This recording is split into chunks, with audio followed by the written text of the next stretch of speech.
আমার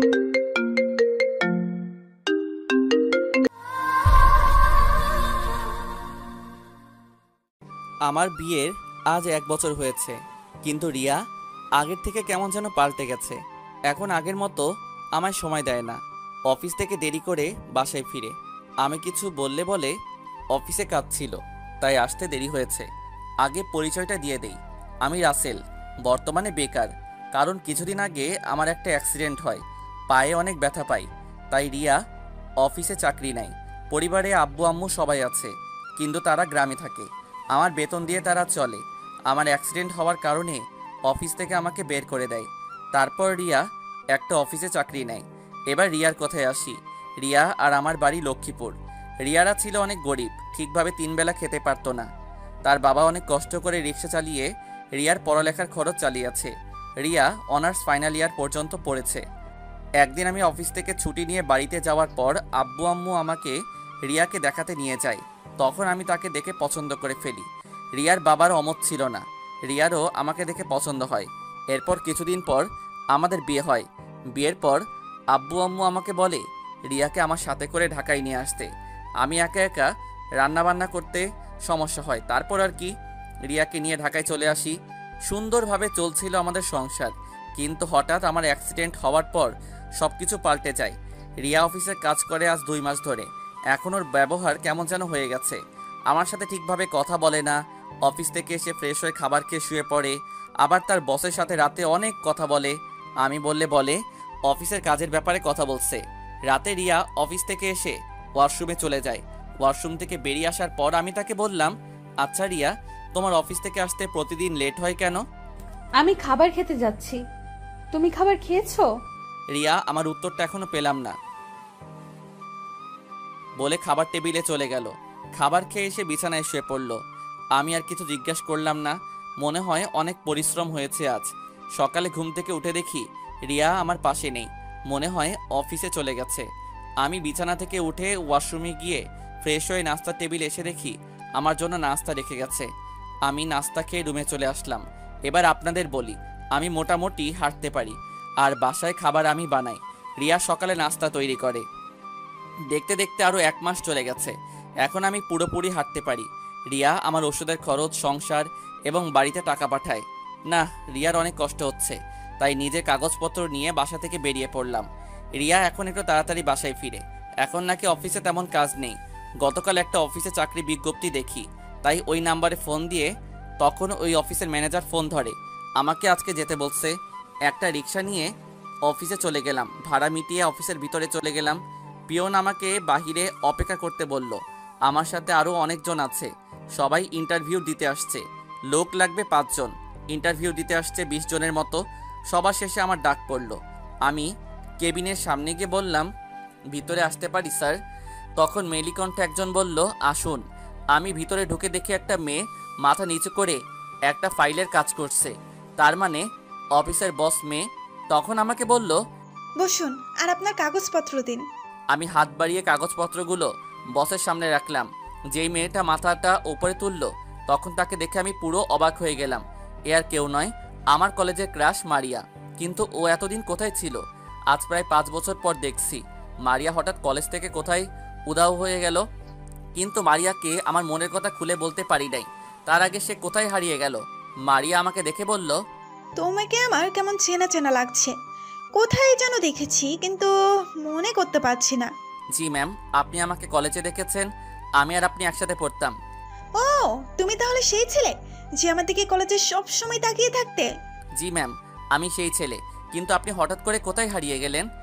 আসলে আমি বাইরে চলে গেছি পড়ালেখা করার জন্য। কিছুদিন আগে বাংলাদেশে আসছি, এসে বাবার অফিসে দেখাশোনা করছি। তা এখন কি করো? একটা অফিসে চাকরি করতাম, কিন্তু একটা অ্যাক্সিডেন্টের কারণে অফিস থেকে বের করে দেয়। কিছুদিন আগে সুস্থ হয়েছি, তাই চাকরির জন্য ইন্টারভিউ দিতে আসলাম। ও, তুমি কি বিয়ে করেছো? বাড়িতে কে কে আছে তোমার? জি ম্যাম, আমি বিয়ে করছি। আজ 1 বছর হলো। আমার স্ত্রী অন্য অফিসে চাকরি করে, তার কষ্ট আমার সহ্য হয় না। আর আব্বু আম্মু সবাই আছে, তারা গ্রামে থাকে। ঠিক আছে, তোমার চাকরি হয়ে গেছে, কালকে থেকে জয়েন করতে পারো। তোমার বেতন 30,000 টাকা কাজ থেকে বাড়িয়ে দেওয়া হবে। আপনাকে অনেক ধন্যবাদ ম্যাম, আপনি আমার বড় উপকার করলেন। এখানে ধন্যবাদ দেওয়ার কিছুই নেই। নিজের অফিস মনে করে কাজ করবেন। আর আপনার অগ্রিম মাসের বেতন নিয়ে যান। কালকে ঠিক 9টায় অফিসে চলে আসবেন। ম্যাম 7 দিন পরে জয়েন করলে সমস্যা হবে? মানে আমি বাড়িতে গিয়ে আব্বু আম্মুকে নিয়ে আসবো ঢাকায়। প্রথম কথা হলো আমাকে নাম ধরে ডাকবে, কারণ আমরা সমবয়সী আর একসাথে পড়াশোনা করেছি, ঠিক আছে? তুমি 7 দিন পর জয়েন করো। তারপর মারিয়ার কেবিন থেকে বেরিয়ে অফিসের বাইরে এসে মার্কেটে চলে গেলাম। মার্কেট থেকে সবার জন্য কিছু কেনাকাটা করলাম। তারপর বাসায় ফিরে আসলাম। বাসায় এসে দেখি তালা খোলা, তাই কলিং বেল চাপ দিলাম। কিছুক্ষণ পর রিয়া এসে দরজা খুলে দিল। আমাকে দেখে বলল, তুমি কোথায় গেছো? একটা অফিসে ইন্টারভিউ দিতে গেছি। আল্লাহ দিলে চাকরিটা হয়ে গেছে, আর অগ্রিম মাসের বেতন দিয়ে দিছে, তাই সবার জন্য কিছু কেনাকাটা করতে গেলাম। তুমি তো অসুস্থ, তাহলে ইন্টারভিউ দিতে গেলে কেন? তোমার কষ্ট সহ্য হয় না, তাই গেছি। তুমি আজকে এত তাড়াতাড়ি বাসায় আসলে যে? শরীরটা কেমন খারাপ লাগছে, তাই বাসায় চলে আসলাম। তুমি গিয়ে ফ্রেশ হয়ে আসো, আমি খাবার দিচ্ছি। তুমি রান্না করতে গেলে কেন এই শরীর নিয়ে? রান্না না করলে খাবো কি? বাহির থেকে নিয়ে আসতাম। বাহির থেকে আনা লাগবে না, তুমি গিয়ে ফ্রেশ হয়ে আসো। আমি আর কোনো কথা না বলে জিনিসগুলো রিয়ার হাতে দিয়ে ওয়াশরুমে চলে গেলাম। ফ্রেশ হয়ে এসে দুজনে খাবার খেয়ে রুমে আসলাম। রিয়া সবকিছু গুছিয়ে রেখো, আমরা বাড়িতে যাব। হঠাৎ বাড়িতে যাবে কেন? আর আমি তো অফিস থেকে ছুটি নিয়ে আসি নাই। তোমার আর অফিসে চাকরি করতে হবে না। এতদিন কিছু বলি নাই, কারণ আমি অসুস্থ ছিলাম। এখন তোমাকে আমি অফিসে কাজ করতে দিব না। ঠিক আছে, তুমি যা বলবে তাই হবে। তারপর রিয়াকে জড়িয়ে ধরে শুয়ে পড়লাম। ও আপনাদের তো বলতে ভুলে গেছি, রিয়া এখন আমার সাথে ঠিকভাবে কথা বলে। তবে রিয়াকে দেখে বোঝা যাচ্ছে আমার কাছে কিছু লুকাচ্ছে। তার চেহারা কেমন যেন হয়ে গেছে। তো যাই হোক, পরের দিন রিয়া তার বসকে ফোন দিয়ে সব খুলে বলেছে। তার বস কিছু বলে নাই। সকালে রেডি হয়ে দুজনে বাসে উঠে লক্ষ্মীপুরে যেতে লাগলাম। প্রায় 5 ঘন্টা পর লক্ষ্মীপুর বাস কাউন্টারে এসে বাস থামলো। বাস থেকে নেমে সিএনজি নিয়ে গ্রামে চলে আসলাম। আব্বু আম্মু আমাদের দেখে অনেক খুশি হয়েছে। 2 দিন পর রিয়া সহ তাদের বাসায় গেলাম। রিয়ার বাবা মা রিয়াকে জড়িয়ে ধরে কান্না করে দিল। রিয়াদের বাসায় 2 দিন থেকে আমাদের বাড়িতে চলে আসলাম। পরের দিন আব্বু আম্মুকে নিয়ে ঢাকার উদ্দেশ্যে রওনা দিলাম। দুপুরের দিকে ঢাকা এসে পৌঁছে গেলাম। তারপর বাসায় এসে আব্বু আম্মুকে একটা রুমে দেখিয়ে দিলাম। আমি আর রিয়া আমাদের রুমে চলে আসলাম। আসার সময় রেস্টুরেন্ট থেকে খাবার নিয়ে আসলাম। বিকালে বাসা থেকে বেরিয়ে কিছু বাজার করে নিয়ে আসলাম। এভাবে 2টা দিন কেটে গেল। আজকে থেকে অফিসে যাব। সকালে সবার সাথে নাস্তা করে বাসা থেকে বেরিয়ে একটা রিক্সা নিয়ে অফিসে চলে আসলাম। ভাড়া মিটিয়ে অফিসের ভিতরে চলে গেলাম। পিয়ন আমাকে দেখে বলল, ম্যাম তার কেবিনে যেতে বলছে। আমি দাঁড়িয়ে না থেকে মারিয়ার কেবিনের সামনে গিয়ে বললাম, মারিয়া ভিতরে আসবো? আসো, বসো। আমি ভিতরে ঢুকে একটা চেয়ারে বসলাম। তখন মারিয়া বলল, তা তোমার আব্বু আম্মুকে ঢাকায় এনেছো? তারা সবাই এবং তোমার স্ত্রী কেমন আছে? গত 2 দিন আগে এসেছি। সবকিছু গুছিয়ে নিতে 2 দিন চলে গেছে। আর বাসার সবাই ভালো আছে। ঠিক আছে, তুমি বসো। আমি ম্যানেজারকে ডেকে তোমার কেবিন দেখিয়ে দিতে বলছি। মারিয়া ম্যানেজারকে ফোন দিয়ে কেবিনের ভিতরে ডেকে আনলো। তারপর আমাকে আমার কেবিনটা দেখিয়ে দিতে বলল এবং 2টা ফাইল দিল। ম্যানেজার আমাকে কেবিন দেখিয়ে দিল। তারপর ফাইল 2টার কাজ করতে লাগলাম। এভাবে দেখতে দেখতে আরো 2টা মাস চলে গেছে। মারিয়ার সাথে আগের থেকে অনেক ভালো বন্ধুত্ব হয়ে গেছে। কিন্তু রিয়া প্রতিদিন কেমন যেন হয়ে যাচ্ছে। আমি কিছু বলে তার কিছুই হয়নি। কিন্তু মা বাবা বলে রিয়া কিছুদিন পর পর তার বান্ধবীর বাসায় যায়। আমাকে তো কোনো সময় বলে না। আজকে অফিস থেকে বাসায় ফেরার সময় দেখি রিয়া একটা ছেলের সাথে করে হাসপাতাল থেকে বেরিয়ে একটা গাড়িতে করে কোথায় যেন যাচ্ছে। আমি তাদের ফলো না করে হাসপাতালের ভিতরে গিয়ে একজন নার্সকে জিজ্ঞেস করলাম, একটু আগে যে একটা ছেলে আর মেয়ে হাসপাতাল থেকে বেরিয়ে গাড়ি নিয়ে গেল, তারা হাসপাতালে কেন এসেছে? আমি নার্সটাকে জিজ্ঞেস করার কারণ, ওদের সাথে নার্সটা বেরিয়ে এসে কি যেন দিয়ে গেছে। তখন নার্স আমাকে বলল, আসলে তারা ডাক্তার মাহফুজের কেবিনে থেকে বেরিয়ে এসেছে। ওই মেয়েটা ভুলে তার ব্যাগ ডাক্তারের কেবিনে রেখে এসেছে, তাই ডাক্তার আমাকে ডাক দিয়ে ব্যাগটা আমার হাতে দিল ওদের দিয়ে আসতে। আমি আর কোনো কথা না বলে ডাক্তার মাহফুজের কেবিনে চলে গেলাম। ডাক্তার, একটু আগে আপনার কেবিন থেকে একটা ছেলে এবং মেয়ে বের হয়ে গেল, তারা কেন এসেছে আপনার কাছে? তখন ডাক্তার বলল, তুমি কে আর ওদের বিষয়ে তুমি জানতে চাও কেন? ডাক্তার, ওই ছেলের সাথে যে মেয়েটা ছিল ও আমার স্ত্রী। বলুন ডাক্তার, কেন এসেছে তারা? আমাকে বলতে মানা করেছে। আমি ডাক্তারের কাছে অনেক জোরাজোরি করলাম।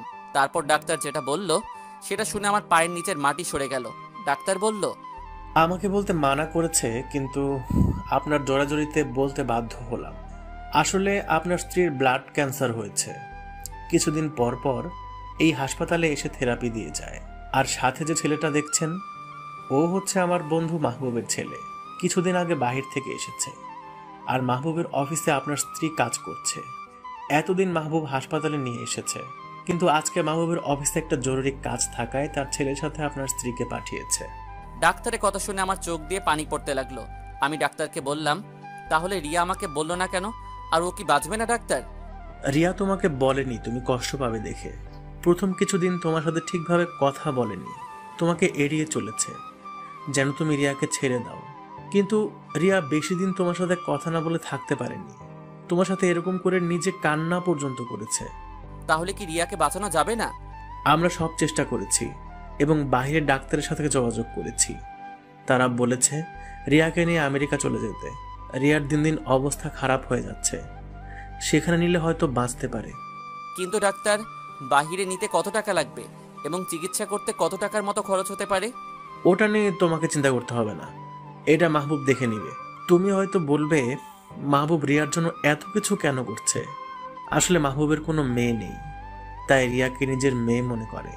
আর মাহবুবের ছেলে আকাশ রিয়াকে তার বোনের মতো জানে। ও আচ্ছা, তা ডাক্তার রিয়াকে কবে আমেরিকা নিয়ে যাবে? আরো 2 দিন পর।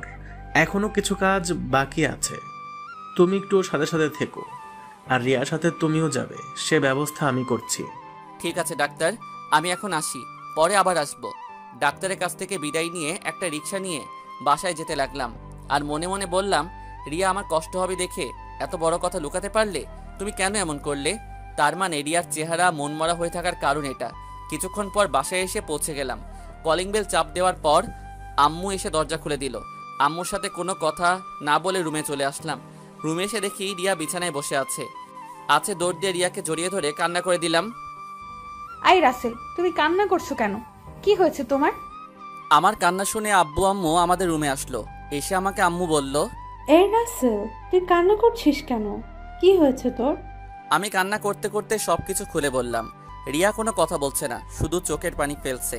তখন রিয়াকে আমি বললাম, তুমি কেন এত বড় একটা কথা লুকালে আমার কাছে?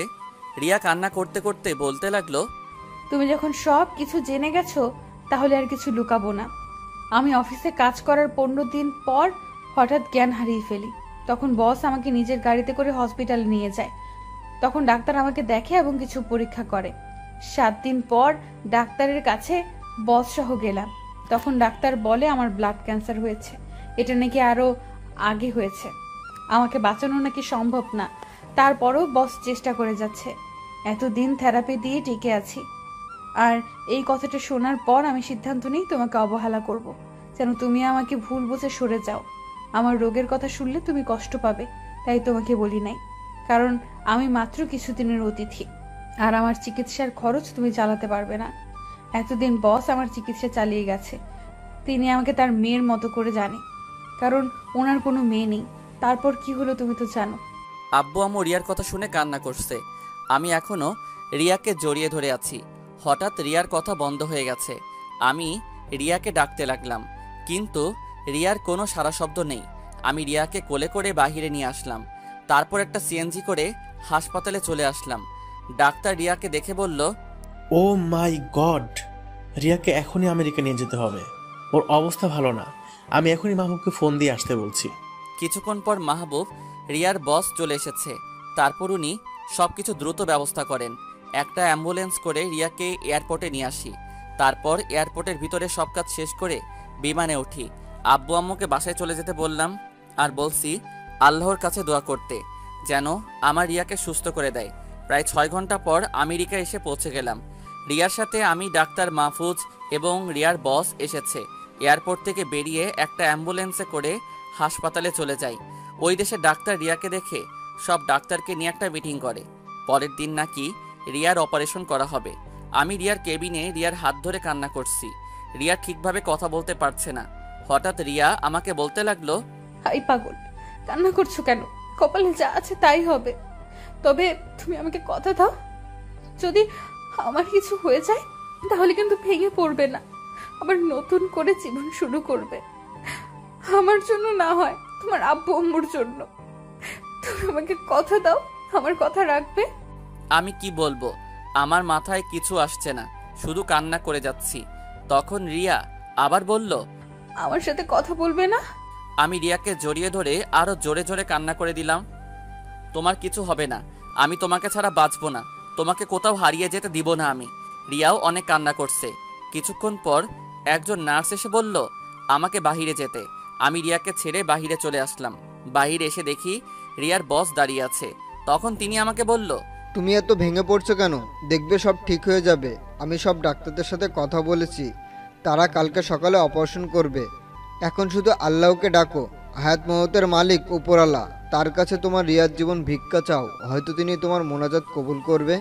আমি আর কোনো কথা না বলে হাসপাতালের ভিতরে যেখানে নামাজ পড়ে অজু করে সেখানে চলে গেলাম। 2 রাকাত নফল নামাজ আদায় করে মোনাজাতে আল্লাহর কাছে বলতে লাগলাম, হে আল্লাহ, তুমি আমার রিয়াকে আমার কাছে ফিরিয়ে দাও। আমি ওকে ছাড়া থাকতে পারবো না, ও আমার সব। আমি তোমার কাছে আর কিছুই চাই না। রাসেল, তুমি কোথায়? আমার অনেক কষ্ট হচ্ছে। তুমি আমাকে ছেড়ে কোথায় গেলে? আমার দম বন্ধ হয়ে আসছে। রাসেল, তুমি আমার কাছে ফিরে এসো। রাসেল। হঠাৎ আমার ঘুম ভেঙে গেল। তার মানে এতক্ষণ স্বপ্ন দেখছি। চোখ খুলে দেখে আমি নামাজ ঘরে শুয়ে আছি। দৌড় দিয়ে রিয়ার কেবিনের সামনে চলে গেলাম। গিয়ে দেখি রিয়ার বস দাঁড়িয়ে আছে। তখন তিনি আমাকে বলল, রাসেল, চিন্তা করো না, রিয়ার অপারেশন হয়ে গেছে। 24 ঘন্টার মধ্যে যদি রিয়ার জ্ঞান ফিরে না আসে তয়। ওনাকে আর বলতে না দিয়ে, না, এ হতে পারে না। রিয়া আমাকে ছেড়ে কোথাও যেতে পারে না। আমি ওকে ছাড়া থাকতে পারবো না। আল্লাহ, তুমি আমার রিয়াকে আমার কাছে ফিরিয়ে দাও। দেখতে দেখতে প্রায় 20 ঘন্টা পার হয়ে গেছে, কিন্তু রিয়ার এখনো জ্ঞান ফিরে নাই। আমি রিয়ার কেবিনের বাহিরে বসে আছি, আমাকে ভিতরে ঢুকতে দিচ্ছে না।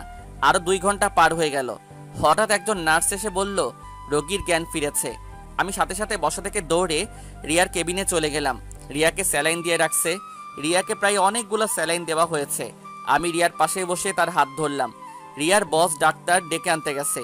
রিয়ার হাত ধরার পর রিয়া আস্তে আস্তে চোখ খুলল। রিয়া অনেক শুকিয়ে গেছে। বাস্তবে ব্লাড ক্যান্সার হলে ডাক্তার কি করে আমার জানা নেই, তাই বেশি কিছু বললাম না। রিয়া কোনো কথা বলতে পারছে না। কিছুক্ষণ পর একজন ডাক্তার নিয়ে রিয়ার বস কেবিনে ঢুকলো। ডাক্তার রিয়াকে দেখে বলল, আল্লাহ দিলে আপনার স্ত্রী এখন বিপদমুক্ত। উনি সুস্থ হতে আর 1 মাস সময় লাগবে, তারপর নিয়ে যেতে পারবেন। এখন ওনাকে তরল জাতীয় খাবার খাওয়াতে হবে পাইপ দিয়ে, আর ওনার সাথে আপনি সব সময় থাকবেন। এই কথাগুলো ডাক্তার ইংরেজি ভাষায় বলেছে। তারপর ডাক্তার বের হয়ে গেল। আমি রিয়ার বসের হাত ধরে বললাম, আপনি না থাকলে আজকে আমি রিয়াকে হারিয়ে ফেলতাম। আপনার এই ঋণ কখনো শোধ করতে পারবো না। রিয়া আমার মেয়ের মতো, আমার কোনো মেয়ে নেই, তাই ওকে নিজের মেয়ের মতো ভেবে এত কিছু করেছি। আর আমার এত টাকা দিয়ে কি হবে? আকাশের আম্মু আকাশকে জন্ম দিয়ে না ফেরার দেশে চলে গেছে। আকাশের অনেক শখ, তার যদি রিয়ার মতো একটা বোন থাকতো।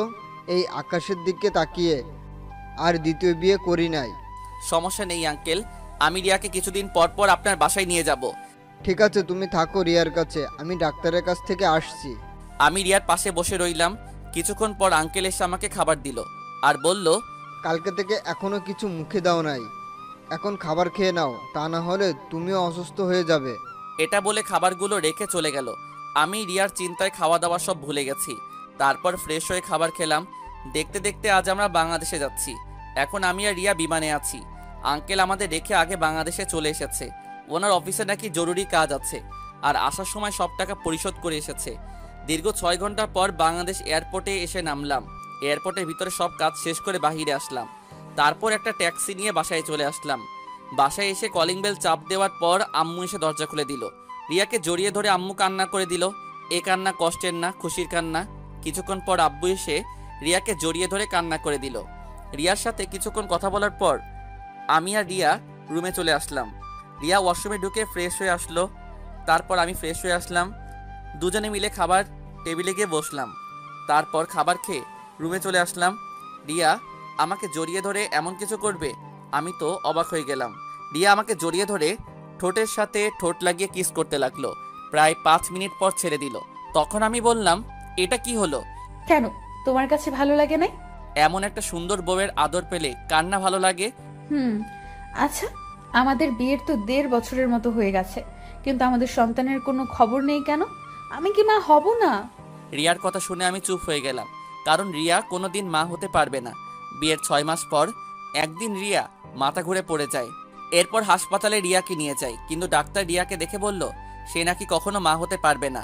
এটা শুধু আমি জানি, রিয়া এটা জানে না। রিয়া যদি এটা শুনে তাহলে অনেক কষ্ট পাবে, তাই রিয়াকে বলি নাই। হবে না কেন? আল্লাহ একদিন দিবে, তুমি এটা নিয়ে চিন্তা করো না। কি করব বলো?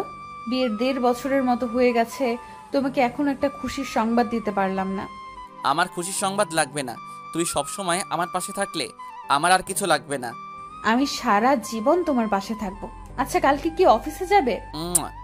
কিন্তু আমার চিন্তা হচ্ছে, বস কি আমাকে অফিসে রাখবে? আজকে 1 মাসের উপর হয়ে গেছে, তার সাথে যোগাযোগ করি নাই, তাকে বলিও নাই তোমার অসুস্থতার কথা।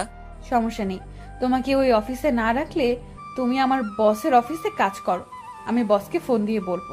ঠিক আছে, আগে কালকে অফিসে যাই, তারপর দেখি কি বলে। এখন শুয়ে পড়ো, তুমি কিন্তু এখনো পুরোপুরি সুস্থ হও নাই। কে বলছে আমি অসুস্থ? আমি এখন ভালো হয়ে গেছি। আল্লাহ আবার তোমার বুকে আমাকে ফিরিয়ে দিছে। ওকে, এখন আমাকে জড়িয়ে ধরে শুয়ে পড়ো। রিয়া আমাকে জড়িয়ে ধরে শুয়ে পড়লো। আমিও রিয়ার কপালে একটা চুমু দিয়ে জড়িয়ে ধরে শুয়ে পড়লাম। সকালে ঘুম থেকে উঠে দেখি রিয়া আমাকে জড়িয়ে ধরে শুয়ে আছে। চেহারা আগের থেকে অনেক শুকিয়ে গেছে। ডাক্তার বলেছে ঠিকমতো খাওয়া দাওয়া করলে ঠিক হয়ে যাবে। আমি রিয়ার কপালে একটা চুমু দিয়ে বিছানা থেকে উঠে ফ্রেশ হতে চলে গেলাম। ওয়াশরুম থেকে বেরিয়ে দেখি রিয়া উঠে বিছানায় বসে আছে। তখন আমি বললাম, কি ব্যাপার, তুমি ঘুম থেকে উঠলে কেন? তুমি শুয়ে থাকো, যতদিন না তুমি পুরোপুরি সুস্থ হচ্ছ ততদিন আম্মু সবকিছু দেখে রাখবে। আমি এখন সুস্থ আছি। আম্মু একা একা কাজ করতে কষ্ট হবে, আমি গিয়ে আম্মুকে হেল্প করি। ঠিক আছে, তবে বেশি ভারী কাজ করবে না, যাও ফ্রেশ হয়ে আসো। রিয়া বিছানায় থেকে নেমে ওয়াশরুমে চলে গেল। রিয়া ফ্রেশ হয়ে আসার পর দুজনে একসাথে নাস্তার টেবিলের সামনে গেলাম। 2টা চেয়ার টেনে বসলাম। আজকে কি অফিসে যাবি? হ্যাঁ আম্মু, 1 মাসের উপরে হয়ে গেছে। আল্লাহ জানে অফিস আমাকে রাখবে কিনা, বসকে তো কিছুই বলি নাই। আল্লাহ ভরসা, তুই সব কিছু খুলে বলিস। আমার মনে হয় না তোর বস এইসব শুনে তোকে অফিস থেকে বের করে দিবে। ঠিক আছে আব্বু, তাহলে আমি অফিসে গেলাম। রিয়ার দিকে খেয়াল রেখো। সেটা তোকে চিন্তা করতে হবে না। ওকে, আমি আসি।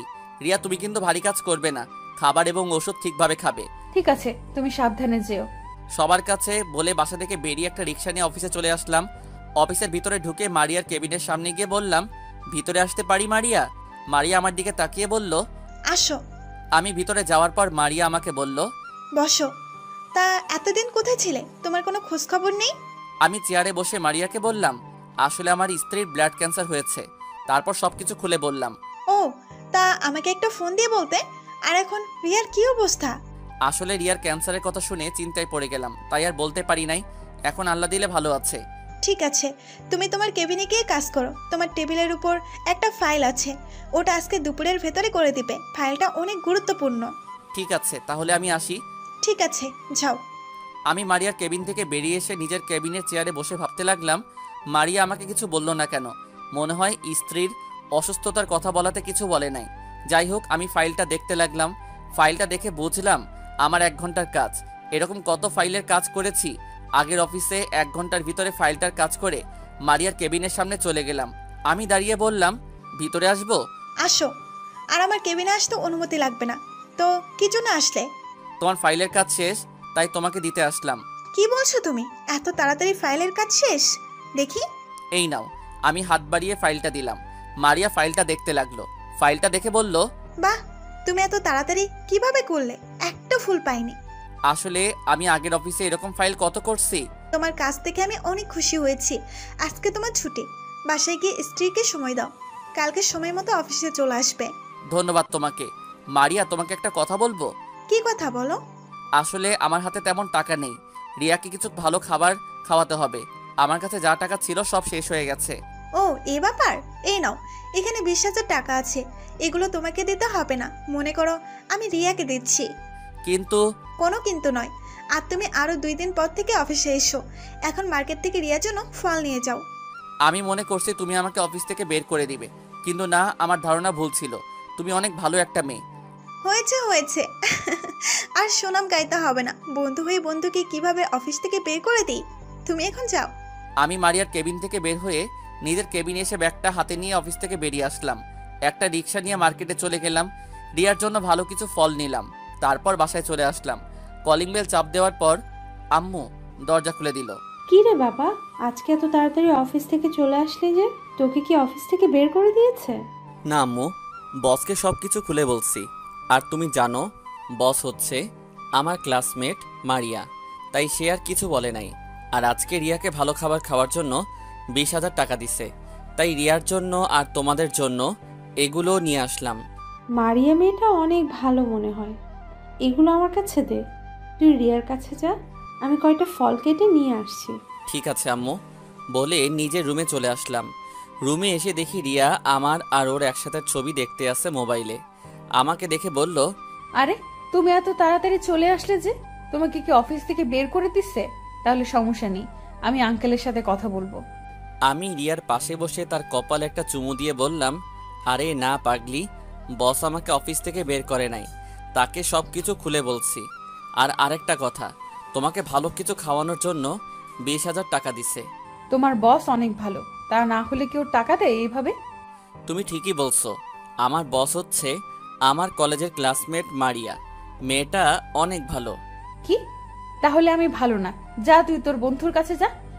আমি রিয়াকে জড়িয়ে ধরে বললাম, আরে পাগলি, তুমি আমার কাছে রানীর মতো, তোমার মতো বউ পেয়ে আমি সার্থক।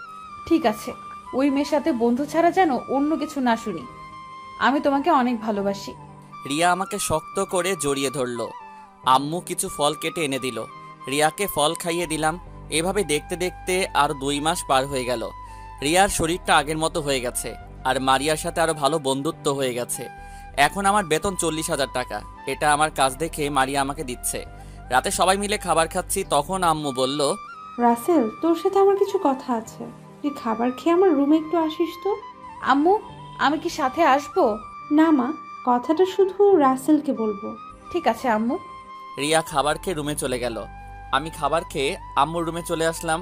কিছুক্ষণ পর আম্মু রুমে আসলো, সাথে আব্বুও আসলো। তখন আমি বললাম, কি কথা বলবে আম্মু? প্লিজ বাবা, মায়ের কথা শুনে রাগ করিস না। আরে রাগ করবো কেন, তুমি বলো কি কথা বলবে। আসলে তোদের বিয়ের আজ 2 বছরের কাছাকাছি চলে গেছে, কিন্তু আমরা এখনো কোনো খুশির সংবাদ পেলাম না। তুই মনে হয় কথাটা বুঝতে পারছিস আমি কি বোঝাতে চেয়েছি। আম্মু, আমি বুঝতে পেরেছি তুমি কি বলতে চাইছো, কিন্তু আম্মু, এই খুশির সংবাদ কখনো শুনবে না। কি বলিস তুই? কেন? আগে আমাকে কথা দাও, তুমি রিয়াকে এই কথাটা কখনো বলবে না। রিয়া শুনলে অনেক কষ্ট পাবে। ঠিক আছে, বলবো না। এখন তো বল, কেন শুনতে পাবো না? আসলে আব্বু আম্মু, রিয়া কখনো মা হতে পারবে না, রিয়ার পেটে সমস্যা আছে। তারপর আম্মুকে সব খুলে বললাম। কি বলিস তুই? তাহলে আমরা কি কখনো দাদা দাদি হতে পারবো না? আম্মু প্লিজ কান্না করো না, এটা আমাদের কপালে লেখা ছিল। তুমি প্লিজ রিয়াকে এ কথা কখনো বলো না। আচ্ছা ঠিক আছে, তুই রুমে যা। আমি আর কোনো কথা না বলে আম্মুর রুম থেকে বেরিয়ে নিজের রুমে চলে আসলাম। রুমে এসে দেখি রিয়া অন্যদিকে মুখ করে শুয়ে আছে। আমি ওয়াশরুমে ঢুকে ফ্রেশ হয়ে এসে বিছানায় শুয়ে রিয়াকে পেছন থেকে জড়িয়ে ধরলাম। কিন্তু জড়িয়ে ধরার পর এমন কিছু দেখব তা দেখে আমি অবাক হয়ে গেলাম। রিয়াকে জড়িয়ে ধরার পর দেখি রিয়া কান্না করছে। আমি তাকে বললাম, কি হয়েছে রিয়া, তুমি কান্না করছো কেন? কেউ তোমাকে কিছু বলেছে? তুমি আমার সাথে সত্যিটা লুকালে কেন? আমি আবার কি সত্যি লুকালাম? আমি তো কিছুই বুঝতে পারছি না। তুমি আমাকে বললে না কেন আমি কখনো মা হতে পারবো না? আমি তোমার আর আম্মুর কথা শুনেছি। এবার আমি রিয়ার চোখের পানি মুছে দিয়ে বললাম, আসলে তোমাকে বলি নাই, তুমি শুনলে অনেক কষ্ট পাবে। আমি তোমার কষ্ট সহ্য করতে পারি না, কারণ আমি তোমাকে অনেক ভালোবাসি। তুমি শুধু আমার কষ্টটা বুঝলে, তোমার কি একটুও কষ্ট হচ্ছে না? কষ্ট তো হবে, কি করব বলো, আল্লাহ কপালে যা লিখে রাখছে তাই হয়েছে। আমি তোমার জীবনে এসে তোমার জীবনটা নষ্ট করে দিছি। আমার কারণে তুমি কখনো বাবা ডাক শুনতে পাবে না, আর আব্বু আম্মু দাদা দাদি ডাক শুনতে পাবে না। আমি একটা হতভাগা মেয়ে। কে বলছে তুমি হতভাগা? আমি তোমার সাথে আছি সব সময়। আমাদের কোনো সন্তান লাগবে না, তুমি শুধু আমার পাশে সবসময় থেকো। রিয়া আর কোনো কথা না বলে জড়িয়ে ধরলো। আমিও রিয়াকে জড়িয়ে ধরে শুয়ে পড়লাম। সকালে ঘুম থেকে উঠে দেখি রিয়া আমার পাশে নেই, মনে হয় আম্মুর সাথে নাস্তা তৈরি করছে। আমি বিছানা থেকে নেমে ওয়াশরুমে চলে গেলাম। ফ্রেশ হয়ে নাস্তার টেবিলে চলে আসলাম। টেবিলের সামনে এসে দেখি সবাই মনমরা হয়ে বসে আছে। আমি একটা চেয়ার টেনে বসলাম। আব্বু আম্মু, তোমরা মনমরা হয়ে বসে আছো কেন? না এমনি। তুই কি এখন অফিসে যাবি? না, আজকে অফিসে যাব না। মারিয়াকে ফোন দিয়ে বলেছি আজকে রিয়াকে নিয়ে বাহিরে ঘুরতে যাব। ঠিক আছে, এখন নাস্তা কর। রিয়া, রাসেলকে নাস্তা দাও। রিয়া আমাকে নাস্তা দিল। রিয়ার দিকে তাকিয়ে দেখি মন খারাপ করে আছে। আমি আর কোনো কথা না বলে নাস্তা করে রুমে চলে আসলাম। কিছুক্ষণ পর রিয়া রুমে আসলো। তখন আমি বললাম, রিয়া রেডি হয়ে নাও, দুজনে আজকে ঘুরতে যাব। আজকে না গেলে হয় না, আমার ভালো লাগছে না। আমি জানি তোমার কেন খারাপ লাগছে। প্লিজ রিয়া, ওসব নিয়ে চিন্তা করো না। আমি চাই বাকি জীবন একসাথে কাটিয়ে দিতে। তুমি রেডি হয়ে নাও, বাইরে গেলে তোমার মন ভালো হয়ে যাবে। রিয়া আর কোনো কথা না বলে রেডি হতে লাগলো। রেডি হওয়ার পর বাসা থেকে বেরিয়ে একটা রিক্সা নিয়ে নানান জায়গায় ঘুরতে লাগলাম। রিয়াকে এখন একটু খুশি খুশি লাগছে। রাত 10টায় বাসায় ফিরে আসলাম। আসার সময় রেস্টুরেন্ট থেকে খাবার খেয়ে এসেছি। বাসায় আসার পর আম্মু বলেছে খাবার খাওয়ার জন্য। আম্মুকে বাহির থেকে খেয়ে এসেছি বলে রুমে চলে আসলাম। এভাবে দেখতে দেখতে আরও 5 মাস চলে গেছে। এখন আমরা নতুন ফ্ল্যাটে থাকি এবং অফিস থেকে যাওয়া আসার জন্য একটা গাড়ি দিচ্ছে আমাকে। মারিয়ার সাথে এখন অনেকটা ফ্রি হয়ে গেছি। মারিয়ার সাথে রিয়ার ভালো বন্ধুত্ব হয়ে গেছে। মারিয়া মাঝে মাঝে আমাদের বাসায় আসে। রিয়ার সাথে কিছুক্ষণ কথা বলে বাসায় চলে যায়। সকালে ঘুম থেকে উঠে ফ্রেশ হয়ে নাস্তা করে রিয়ার কপালে চুমু দিয়ে বাসা থেকে বেরিয়ে গাড়ি নিয়ে অফিসে চলে গেলাম। অফিসের ভিতরে ঢুকে নিজের কেবিনে চলে গেলাম। হঠাৎ পিয়ন এসে বলল মারিয়া নাকি তার কেবিনে যেতে বলেছে। তাই বসা থেকে উঠে মারিয়ার কেবিনে চলে গেলাম। একটা চেয়ার টেনে বসলাম। বলো, কি জন্য ডেকেছিলে? একটা খুশির সংবাদ আছে, আমার বিয়ের সামনে শুক্রবার, তাই তোমাকে দাওয়াত দেওয়ার জন্য ডেকেছি। ছেলেটা বর্তমান এমপি ছেলে। আমাকে নাকি এমপি একদের মার্কেটের ভেতরে দেখে পছন্দ হয়। এরপর আব্বুর কাছে বিয়ের প্রস্তাব নিয়ে আসে। আব্বু রাজি হয়ে যায়। আমি আব্বুর কথায় রাজি হয়ে গেলাম। এভাবে তো আর জীবন চলে না। তুমি তোমার বাসায় সবাইকে নিয়ে চলে আসবে। তাহলে তো অনেক ভালো। তা ছেলেটা কেমন সেটা কি জানো? আব্বু বলেছে ছেলেটা নাকি অনেক ভালো, চেহারাও অনেক সুন্দর। আমি এখন পর্যন্ত ছেলের সাথে কথা বলি নাই, কিন্তু ছেলেটা আমার সাথে কথা বলতে চাই। কিন্তু আমি বলছি একবারে বিয়ের পর সব কথা বলতে, বিয়ের আগে দেখা করতে পারবো না। ঠিক আছে, এখন আমি গিয়ে কাজ করি। আজকে তোমার কোনো কাজ নেই। তুমি বাসায় গিয়ে তুমি সবাইকে মিটিং রুমে একসাথে হতে বলো, সবাইকে বিয়ের দাওয়াত দিব। ওকে, আমি তাহলে সবাইকে মিটিং রুমে নিয়ে আসি। তারপর মারিয়ার কেবিন থেকে বেরিয়ে সবাইকে মিটিং রুমে নিয়ে আসলাম। তারপর মারিয়া এসে সবাইকে দাওয়াত দিল। সবাই মারিয়াকে অভিনন্দন জানিয়েছে। তারপর মারিয়া আমাকে নিয়ে অফিস থেকে বেরিয়ে মার্কেটে চলে আসলো। মারিয়ার সব কিছু আমার পছন্দই কিনেছে। কেনাকাটা করে একটা রেস্টুরেন্ট থেকে খাবার খেয়ে বাসায় চলে আসলাম। মারিয়া আমাকে অফিসের সামনে নামিয়ে দিয়ে চলে গেছে। আমি আমার গাড়ি নিয়ে বাসায় চলে আসলাম। দেখতে দেখতে বিয়ের দিন চলে এসেছে। গতকাল গায়ে হলুদ শেষ করে আমি আর রিয়া বাসায় চলে আসি। আব্বু আম্মু মারিয়াদের বাসায় রয়ে গেল। আমি আর রিয়া রেডি হয়ে মারিয়াদের বাসায় চলে আসলাম। কিন্তু মারিয়াদের বাসায় এসে দেখি সবাই মনমরা হয়ে আছে। আমরা তো কিছুই বুঝতে পারছি না।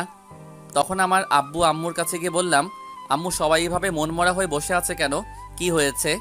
আসলে রাসেল, মারিয়ার যে ছেলের সাথে বিয়ে ঠিক হয়েছে সে নাকি অন্য মেয়েকে ভালোবাসে। ওই মেয়েকে নিয়ে বাসা থেকে পালিয়ে গেছে। সেটা শুনে সবার মন খারাপ হয়ে গেছে। তোর আঙ্কেল রুমে মন খারাপ করে বসে আছে, মারিয়া নিজের রুমে বসে কান্না করছে। এখন মেয়েটার কি হবে? সবাই নানান ধরনের কথা বলছে। আসল চলো আমরা মারিয়ার সাথে কথা বলি। আমি আর রিয়া মারিয়ার রুমের সামনে গিয়ে দেখি দরজা বন্ধ। আমি আর রিয়া ডাকতে লাগলাম, কিন্তু মারিয়া দরজা খুলছে না। অনেক ডাকাডাকির পর দরজা খুলল। মারিয়া রিয়াকে জড়িয়ে ধরে কান্না করে দিল। রিয়া, এটা কি হলো? আমার জীবনটা এভাবে ধ্বংস হয়ে যাবে? ছেলেটা বিয়ের আগে দেখা করতে বলছে, কিন্তু আমি তার সাথে দেখা করি নাই। ছেলেটা মনে হয় তার ভালোবাসাকে কথা বলতে আমাকে ঠকেছে। তার কথা যদি শুনতাম তাহলে এই দিনটা দেখতে হতো না। কে বলছে তোমার জীবনটা নষ্ট হয়ে গেছে? আজকে তোমার বিয়ে হবে। কি বলছো তুমি? ছেলেটা তো তার ভালোবাসার মানুষকে নিয়ে পালিয়ে গেছে। ওই ছেলের সাথে বিয়ে হবে না, বিয়ে হবে রাসেলের সাথে। কি বলছো রিয়া? তোমার মাথা ঠিক আছে? তুমি আমার স্ত্রী হয়ে এই কথা কিভাবে বলছো? আমি ঠিক বলছি। আজ বিয়ের অনেক বছর হয়ে গেছে, তোমাকে একটা সন্তান দিতে পারি নাই। আমি একটা মেয়ে, আমি তোমার কষ্ট বুঝি। তাই বলছি তুমি রাজি হয়ে যাও। আমি জানি কোনো স্ত্রী তার স্বামীর ভালোবাসা অন্য কারো সাথে শেয়ার করতে রাজি না। আমি তোমার ভালোর জন্য বলছি, আমরা দুজন মানিয়ে নিতে পারবো। রিয়া, তোমার মাথায় সমস্যা আছে। তোমাকে পাবনা ভর্তি করাতে হবে। আমি মারিয়াকে বন্ধুর থেকে বেশি কিছু ভাবি নাই। আমি ঠিক আছি রাসেল, তুমি রাজি হয়ে যাও। তোমাকে আমার কসম দিয়ে বলছি, আমি আব্বু আম্মুকে মানিয়ে নিব। তোমার পরিবারে একটা সন্তানের প্রয়োজন। আমি কখনো তোমাকে সন্তান দিতে পারবো না। তোমার আব্বু আম্মু দাদা দাদি ডাক শুনতে চায়। প্লিজ রাসেল। মারিয়া কোনো কথা বলছে না, শুধু দাঁড়িয়ে দাঁড়িয়ে কান্না করছে। তখন আমি বললাম, আমি না হয় রাজি, কিন্তু মারিয়া কি রাজি হবে? আমি জানি মারিয়া আমার কথা ফেলতে পারবে না। কি গো, আমার সতীন হতে রাজি আছো মারিয়া? মারিয়া রিয়াকে সাথে সাথে জড়িয়ে ধরে কান্না করে দিল। আমি রাজি। তারপর রিয়া আব্বু আম্মুকে অনেক কষ্টে বোঝালো। মারিয়ার আব্বু প্রথমে মানা করছে, পরে মেয়ের মান সম্মানের কথা চিন্তা করে রাজি হয়ে গেল। এখন আমি বাসর ঘরের সামনে দাঁড়িয়ে আছি, রিয়া অন্য রুমে শুয়ে আছে। আমি আগে রিয়ার রুমে গেলাম। রিয়ার রুমে ঢুকে দেখি রিয়া বিছানায় শুয়ে কান্না করছে। আমি রিয়ার পাশে শুয়ে তাকে জড়িয়ে ধরলাম। রিয়াও আমাকে অনেক শক্ত করে জড়িয়ে ধরলো। কেন করলে এমন? এখন নিজেই কষ্ট পাচ্ছ? এটা তোমার ভালোর জন্য করেছি। প্লিজ, তুমি মারিয়াকে স্বামীর অধিকার থেকে বঞ্চিত করবে না। এটা অনেক ভালো। আমি চাই আমাদের দুজনকে সমান ভালোবাসা দিবে। ঠিক আছে দিব, তুমি কান্না করো না। আমি তোমার কান্না সহ্য করতে পারি না, প্লিজ কান্না থামাও। ঠিক আছে, এখন আমি আর কান্না করব না। তবে যাবার আগে আমাকে একটা কিস করো। আমি রিয়াকে জড়িয়ে ধরে ঠোঁটের সাথে ঠোঁট লাগিয়ে দিলাম। রিয়া আমাকে পাগলের মতো কিস করতে লাগলো। প্রায় 5 মিনিট পর ছেড়ে দিয়ে রিয়ার কপালে একটা চুমু দিয়ে বের হয়ে আসলাম। আমি বাসর ঘরে ঢুকে দরজা বন্ধ করে দিলাম। তারপর বিছানার দিকে গেলাম। মারিয়া আমাকে দেখে বিছানা থেকে নেমে পা ধরে সালাম করলো। ঠিক আছে, এখন চলো দুজনে 2 রাকাত নফল নামাজ আদায় করব। তবে আগে উজু করে আসি। ঠিক আছে, চলো। তারপর দুজনে উজু করে এসে 2 রাকাত নফল নামাজ আদায় করলাম। মারিয়া গিয়ে বিছানায় বসে পড়ল। আমি বিছানায় উঠে মারিয়াকে বললাম, মারিয়া তোমাকে একটা কথা বলি, রিয়াকে সবসময় নিজের বোনের মতো দেখবে। তার মনে কখনো কষ্ট দিও না। মেয়েটা জীবনে অনেক কষ্ট পেয়েছে। কোনো মেয়ে চায় না নিজের স্বামীর ভালোবাসা অন্য কারোর সাথে শেয়ার করতে। রিয়া মেয়েটা অনেক ভালো। সেটা আমি জানি। আমি কখনো রিয়ার মনে কষ্ট দিব না। তুমি শুধু আমাদের দুজনের সাথে সবসময় থাকবে। আমি তোমাদের দুজনের সাথে মরার আগে পর্যন্ত আছি। দুজনকে সমান ভালোবাসা দিব। ঠিক আছে, এখন আমাকে আদর করো। আমি আম্মু হতে চাই। আসো তাহলে কাজে লেগে পড়ি। মারিয়া লজ্জায় আমার বুকে মাথা লুকালো। আমি মারিয়ার কাপড় আস্তে আস্তে খুলে ফেললাম। তার পুরো শরীরে কিস করতে লাগলাম। তার ঠোঁট দুটো নিজের আয়ত্তে নিয়ে আসলাম। তারপর কি, বাকিটা আপনারা বুঝে নিয়েন। সকালে ঘুম ভাঙার পর দেখি রিয়া আমাকে জড়িয়ে ধরে শুয়ে আছে। পাশে তাকিয়ে দেখি মারিয়া নেই। হঠাৎ মারিয়া ওয়াশরুম থেকে বেরিয়ে আসলো। রিয়া আমাকে এখনো জড়িয়ে ধরে আছে।